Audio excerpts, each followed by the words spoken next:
kuitwa nusu fainali. Yes, ulikuwa ni mchezo wa hadhi ya kuwa nusu fainali. Kwa nini? Kwa sababu tazama namna ambavyo makocha wa timu mbili zote walianza. Kija kwa Wekundu wa Msimbazi, namna ambavyo kocha alianza Dimitri Pantev, muda mwingi alihitaji kuwa na miliki mpira, na ndio maana alianza na sifa ya viungo wengi kuliko washambuliaji. Nafikiri nia ya kocha kuanza na idadi kubwa ya viungo, kwanza alihitaji muda mwingi awe na umiliki ya mpira, and then ndo aanze kufanya movement za kwenda kumshambulia mpinzani wake.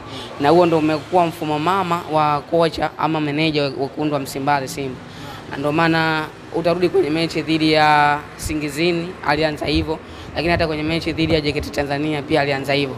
Na jana pia ameweza kuanza hivyo. Japokuwa kwenye hizo mechi zote ambazo amecheza haujaonekana kuwa ni mfumo ambao unamlipa, kwa maana ya namna ambavyo unaweza ukaona unampa matokeo chanya ndani ya uwanja, lakini ni muumini sana wa aina ya mfumo ambao aliutumia jana.